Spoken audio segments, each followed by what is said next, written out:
여러분, 달러가 지금 천정부지로 올라가고 있습니다. 그러다 보니까 말입니다.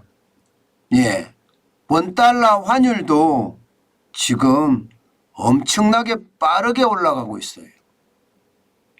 그야말로 킹달러라고 이야기할 만큼 쭉쭉 올라갑니다.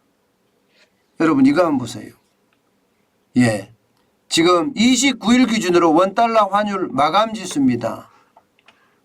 1350.4원까지 올랐습니다. 1350.4원이면 여러분도 알다시피 최근에 절대 보지 못했던 숫자잖아요. 그만큼 지금 원달러 환율이 굉장히 빠른 속도로 지금 올라가고 있다는 뜻입니다. 1350.4원이라는 것은 여러분 실질적으로 비교를 해보면 외환위기 때하고 지금 거의 금융위기 때하고 거의 맞먹습니다. 지금 글로벌 금융위기 때 2009년 4월 29일에 1357.5원까지 올라갔거든요. 이제는 글로벌 금융위기급 환율 위기가 왔다 이렇게까지도 이야기를 합니다. 물론 정부에서는 외환 보유액이 많으니까 걱정하지 않는다 이렇게 이야기하고 있지만 사실 말입니다. 1350.4라는 것은요. 시장의 위험성이 굉장히 커진다는 뜻이에요. 문제는요. 이 환율의 바닥을 모른다는 데 있습니다. 바닥을 모른다는 것은 그만큼 공포감이 커지고 또 그에 따르는 불확실성이 굉장히 커진다는 거잖아요. 이 불확실성이 커진다는 것은 여러분 경제에서 불확실성은요 악재 중에 악재입니다. 이게 자칫 잘못하면 위기로까지 발전할 수 있기 때문입니다. 사실 어저께도 방기선 기획재정부 제1차관이 시장 개입을 했습니다. 구두 개입을. 시장에서 과도한 쏠림 현상이 나타날 경우에 대비해서 시장 안정을 위한 정책적 노력을 강화해 나가겠다 이렇게까지 이야기했습니다. 그런데도 불구하고 원달러 환율은요 떨어지지 않았습니다. 오히려 올라갔습니다. 일반적으로 정부에서 구두 개입 입으로 개입하는 거죠. 구두 개입을 하면 떨어지기 일반적인데 떨어지지 않고 오히려 올라갔다는 사실이에요. 그래서 바닥을 모른다 이렇게 이야기하고 있는 겁니다. 그만큼 시장 전체의 충격이 저는 커진다고 지금 보고 있는 거예요. 사실 환율이 이렇게 올라가니까 코스닥도 그렇고 코스피도 그렇고 줄줄이 떨어졌죠. 실제 말입니다. 코스닥 같은 경우는 2.81%가 떨어져서 마감을 했습니다. 779.89에 마감했고요. 코스피는 좀 덜 떨어졌어요. 2.18까지 떨어졌는데 2426.89까지 떨어져서 마감을 했어요. 그러니까 시장에 개입이 일어났지만 그 개입이 아무 의미가 없었다는 이야기잖아요. 아무 의미가. 그만큼 말입니다. 시장의 불안감이 점점 커지는 거예요. 게다가 이창용 한국은행 총재는요. 지금까지 한국경제신문하고 인터뷰할 때 또 매일경제신문하고 인터뷰할 때 잭슨홀 미팅 그 자리에서 말입니다. 0.25%씩 올린다고 이야기를 했거든요.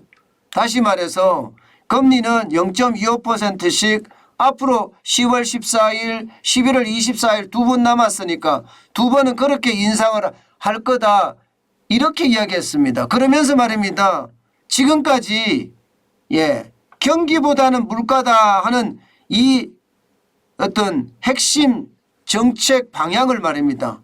경기하고 물가하고 같이 가는 것 아니냐 이렇게까지 이해할 수 있었거든요. 그런데 오늘 블룸버그 TV하고 인터뷰를 하는 데서는요. 또 좀 다르게 이야기했습니다. 물가 상승률이 5%를 크게 웃돌면 물가 안정에 중점을 두겠다 이렇게 이야기했습니다. 이 말은 0.25%가 아니라 0.5%라는 빅스텝을 단행할 수도 있다는 이야기가 되는 겁니다. 다시 말해서 8월에 물가가 많이 올라서 미국의 중앙은행이 금리를 자이언트 스텝으로 0.75%포인트를 인상을 한다고 했을 때 지금 이창용 총재는요.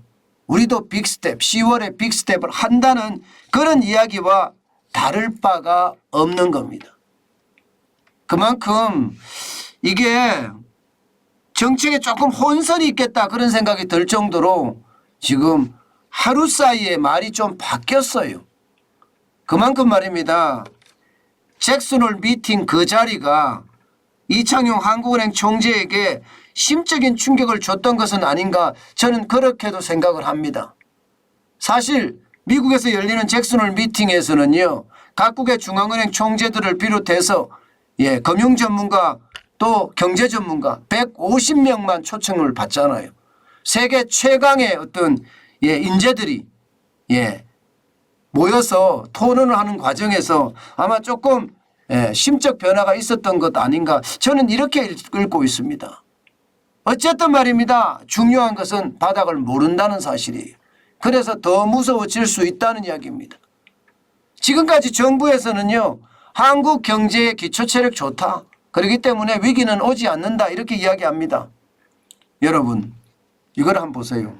기초체력이라고 이야기했을 때 자, 외환 보유액은 굉장히 많습니다. 2022년 현재 4,386억 달러 맞습니다. 사실 금융위기 때 2007년에는 2,622억 달러였고요. 2008년에는 2,012억 달러로 줄어들었습니다. 그러다가 2009년에는 2,700억 달러로 늘었고요. 경상수지도 말입니다. 지금 2007년에는 마이너스 46억 달러였습니다. 그리고 2008년에는 마이너스 72억 달러였습니다. 그리고 2009년에는 205억 달러였어요. 그래서 안심해도 된다. 지금 올해 경상수지 예상 경상수지가 248억 달러이기 때문에 금융위기 때하고 비교할 그런 대상이 아니다. 걱정하지 마라. 이렇게 이야기를 하고 있습니다. 그렇지만 여러분 이거를 또 한번 보세요. 이거를 보면 좀 생각이 좀 많이 달라지기도 합니다. 왜냐하면요. 지금 단기 외채 비중이 굉장히 빠르게 치솟는다는 사실입니다.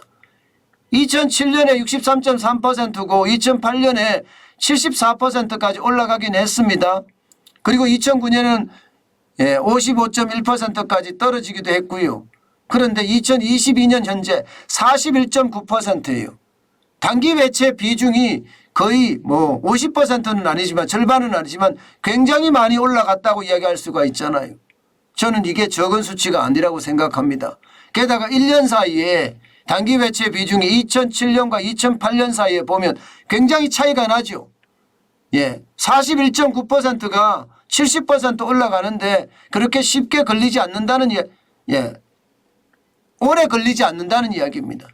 오래 걸리지 않는다는 이야기는 언제든지 위기의 징후는 포착이 되는 순간 올 수 있다는 이야기예요. 게다가 말입니다. 외평채 스프레드를 볼까요? 외평채 스프레드. 외평채라는 게 외국간 평형기금 채권인데요. 이게 간단하게 말하면요. 미국 채권하고 한국 채권하고 금리 차이가 얼마가 나느냐 이것을 나타내주는 지표입니다. 다시 말해서 외평채 어떤 스프레드가 이게 결국 국가 부도에 대한 위험이 얼마나 큰지를 나타내주는 지표이기도 합니다. 지금 1월에서 7월까지 외평채 스프레드는요. 미국 국채금리하고 우리 국채금리의 차이는 38bp 정도밖에 안 된다 이거예요. 금융위기 때는 2008년에는 404bp까지 올라갔으니까 그야말로 1bp가 0.01인 것을 감안을 하면요. 지금 금리차가 굉장히 많이 났다는 이야기잖아요. 2008년에. 반면에 지금은 38bp니까 굉장히 적다 이거예요. 적다. 2009년에는 81이었고요. 그리고 2007년에는 130이었으니까 그때 비하면 지금 아무것도 아니니까 걱정할 것도 없다 이렇게 이야기를 하고 있는 겁니다.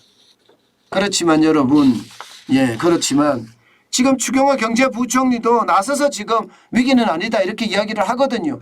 위기를 진화하려고 하는 겁니다. 그만큼 원달러 환율이 지금 천정부지로 올라간다 이렇게 이야기할 수가 있는 거예요. 고공행진이죠. 근데 문제는요. 앞서 제가 말씀드린 것처럼 바닥을 모른다는 사실이 앞으로 더 올라갈 일만 남았어요. 보세요. 미국이 만약에 9월에 0.75%포인트를 인상을 하면 어떻게 될까요? 그러면 여러분 결국 우리도 올릴 수밖에 없고 그러면 원화 가치도 그만큼 떨어질 수밖에 없습니다. 그러면 환율이 어떨까요? 환율이 올라갈 수밖에 없습니다. 환율이 올라갈 수밖에 없어요. 저는 추경호 경제부총리가 이야기하는 거 있잖아요. 국제기구나 주요국 경제 관련 담당 지도자들이 전부 다 대한민국의 외환 건전성 문제 없다. 충분한 외환 보유고를 가지고 있고 그렇기 때문에 괜찮다. 이렇게 이야기한다고 이야기합니다. 게다가 무역수지 적자가 바로 위기의 어떤 징표로 가지 않고 경상수지가 흑자가 났기 때문에 좀 다르다 이렇게 이야기합니다. 그런데 여러분 지금까지 지금 이야기하는 걸 보면 여러분 보자고요. 지금 결국 말입니다. 우리 외환 보유고의 단기 외채 비중이 얼마냐. 그다음에 외환 보유고가 얼마냐. 경상수지가 얼마냐. 이런 것만 가지고 지금 정부는 이야기하고 있잖아요. 그런데 여러분 우리가 여기서 간과하지 말아야 될 게 하나 있습니다. 뭐냐고요? 1970년대 그 경제 위기가 온 원인이 뭘까요? 오일쇼크입니다. 갑자기 기름값이 굉장히 올라가서 사실 문제가 생겼던 거거든요. 그래서 오일쇼크라는 아주 우리가 끔찍한 경험을 했습니다. 그리고 1997년에 그 위기는요. 외환이 부족해서 생긴 위기입니다. 전 세계도 위기가 아니고요. 일부 동남아 국가들만 아시아 국가들만 위기를 겪었던 그 위기. 이거는 외환이 부족해서 겪었던 위기입니다. 금융위기는요. 미국에서 일어났습니다. 서브프라임 모기지가 문제가 생겨서 사실 금융위기가 촉발이 됐거든요. 그러니까 지금 제가 말씀드리는 것처럼 코로나 위기도 2020년에 있었던 것도 이게 감염병 때문에 온 위기잖아요. 쉽게 말하면 지금 제가 오일쇼크부터 시작해서 외환위기, 금융위기, 코로나 위기 다 말씀을 드렸지만 그 위기의 원인이 제각각이에요. 제각각. 다 다릅니다. 지금 말입니다. 단기 외채 비율이 낮고 외환 보유액이 많다고 하더라도 이것만 위기를 가져가지 않는다는 거예요. 똑같은 위기는 한 번도 오지 않았다는 이야기입니다. 다시 말해서 다른 위기가 올 수도 있다는 거예요. 다른 위기. 그 다른 위기가 제가 생각해서는요. 미국이 금리를 올리잖아요. 금리를 올리는 만큼 우리 경제에도 어마어마한 충격이 될 수 있다고 생각을 합니다. 특히 말입니다. 여러분도 잘 알고 계시는 거 있잖아요. 부채. 이게 저는 문제라고 봅니다. 위기는 어디서도 올 수 있거든요.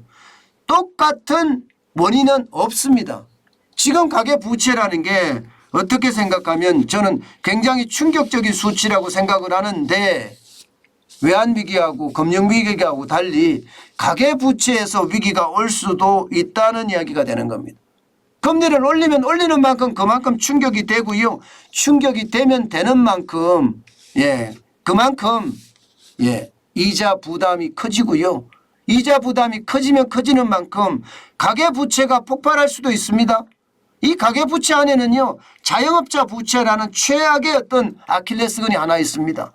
2030이 부채를 진 것은 그나마 집이라도 갖고 있고 주식이라도 가지고 있지만 자영업자 부채는요. 조만간 1000조 돌파를 할 텐데 이거요. 장사를 해서 갚을 수 있어야 되는데 지금 장사를 2년 거의 1개월 동안 못했기 때문에 갚을 수 있는 힘도 없습니다. 그래서 저는 충격이 될 수 있다고 생각을 합니다. 그만큼 말입니다. 앞으로의 시장의 어떤 변화 저는 굉장히 충격이라고 봅니다. 때문에 우리가 현실을 정확하게 파악할 필요가 있거든요. 지금 문재인 정부 경제팀에서 현실을 정확하게 파악하고 있는지 진짜 묻고 싶습니다. 그동안 문재인 정부 때처럼 윤석열 정부도 좀 비슷한 것 아닌가. 제가 말을 잘못했네. 윤석열 정부가 제대로 파악하고 있는지 진짜 궁금합니다. 문재인 정부 때처럼 지금 제대로 현실을 파악하고 있지 못한 것은 아닌가. 왜냐하면 그냥 통상적인 문제의 원인에만 자꾸 접근한다는 거예요. 외환위기가 있었으니까 외환에 대한 불안, 금융위기가 있었으니까 금융위기에 대한 불안. 이게 아니라 부채위기도 올 수 있다는 겁니다. 부채위기. 미국이 계속 금리를 올리면 당연히 부채위기가 오고요. 이 부채위기는요 결국 말입니다. 예, 저개발국이나 신흥국 국가부도 이끌어내잖아요 지금요. 예, 달러가 강해지니까 신흥국이나 저개발국에서는 국가 빚을 갚아야 될 때 달러로 갚아야 되는 달러가 없어요. 그래서 뭐 스리랑카더니 뭐 파키스탄이니 방글라데시니 진짜 어려워합니다. 아르헨티나도 마찬가지고요. 우리도 위기의 원인을 가계부채에서 찾아야 되는 것 아닌가. 저는 그런 생각 솔직히 많이 해봅니다. 제가 여러분들에게 이 부채의 위기라는 이야기는 누차에 걸쳐서 말씀을 드렸는데 이게 저는 가장 큰 위기의 원인이 될 가능성 저는 굉장히 높다고 봅니다. 그만큼 말입니다. 부채는 그 어느 때보다 위기가 더 커질 수 있고 그 강도가 강해질 수 있다는 이야기입니다. 네, 우리 빅딜러님 슈퍼챗 감사합니다. 정 박사님 환율이 얼마나 오를까요? 지금 1350원 지금 환율을 가고 있잖아요. 아마 제가 보기에는요 1350원에서 1400원까지도 가지 않을까. 그런 예상 많이 해봅니다. 왜냐하면 환율이 올라갈 수 있는 요소밖에 없습니다. 우리에게 이게 원화가 강세, 다시 말해서 원화의 가치가 더 오를 수 있는 게 그렇게 많지가 않아요. 그렇기 때문에 뭐 1360, 1370, 1380 심지어는 1400까지도 가지 않겠느냐 하는 게 지금 제가 현재까지 있는 지표를 가지고 예측을 해보면 아마 그 정도 나오지 않겠느냐 이렇게 예상합니다. 예.